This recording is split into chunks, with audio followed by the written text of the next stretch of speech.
Alright, let me just rip the band-aid off right now. If the Argon assault rifle was about 20% stronger than it is, I'd probably be using it very regularly as my default energy weapon. The perks are identical to the Siege Breaker. I've been using it as kind of a baseline for a long time, but I actually had to do some math for this one because the Argon assault rifle has a base 15% chance to crit instead of 10 and a base 75% crit damage, and it really didn't save it because it's really, really good in every single way. High damage per bullet right up until you notice that it has a 5.4 fire rate instead of a 10.8, and that cripples it entirely. I swear, if they gave it like a 6 fire rate or a 6.4 or somewhere in there instead of the 5.4 that it has, this weapon would be great. But alas, it is just another underpowered energy weapon. But we're still going to get into it because I really like this weapon, so I'm a little biased. Let's talk about it. Now, because it has less DPS does not mean that it's bad. It has really high damage per bullet and a really decent chance to crit, which means you will be saving out on a lot of energy cells. You won't need to fire quite as many bullets, theoretically.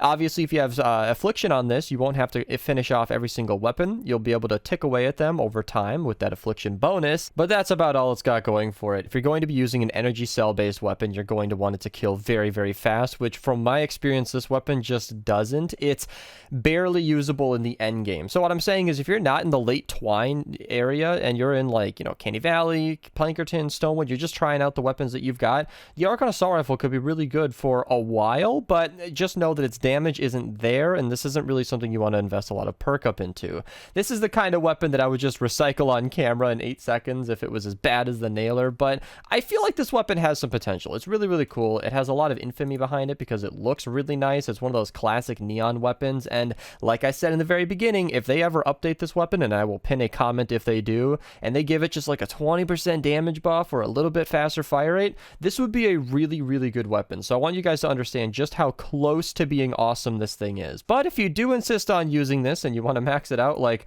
I so brilliantly did, let's talk about the best perks for this thing so you can make this as powerful as you can make it. So right off the bat, you can't change the element. It is stuck to energy, as most energy cell weapons are. A crit build is almost required. I'm not going to say it's required, but it does have that base 15% chance to crit and 75% extra crit damage, so this is kind of a weapon that's screaming at you to run crit build on it. You could go fire rate and damage to sort of mitigate its low fire rate, but you will be shooting more bullets to output effectively the same DPS. You could do something tricky, which I almost never recommend on my channel, and just go crit rating and then like fire rate. So you could do crit rating down here, fire rate up here, but that would kind of require you run Sledgehammer in the lead. I've never recommended that before because it's really dependent on you having a specific hero loadout, and it's kind of wonky. I like to recommend universal perks on these things, which is again why I recommend reload instead of damage. I've mentioned this in a lot of videos prior, and that's that damage perk. It looks like it's 30% extra damage. You might do a lot of extra bullet damage, but it's kind of not. After the crit bonuses come into play and the 45% damage of slowed and snare gets affected, it's really about 15%, and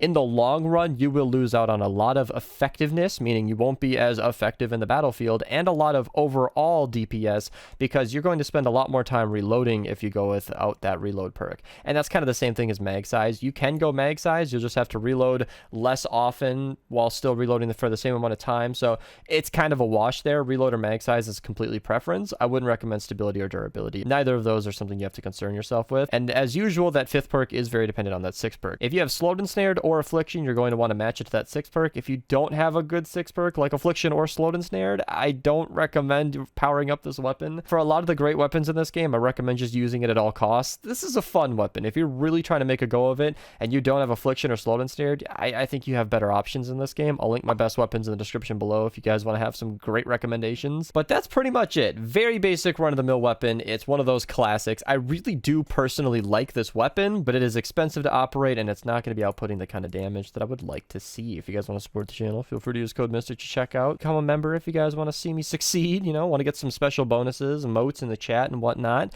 Hope you guys liked the video. Thank you guys so much for watching, and have a nice day.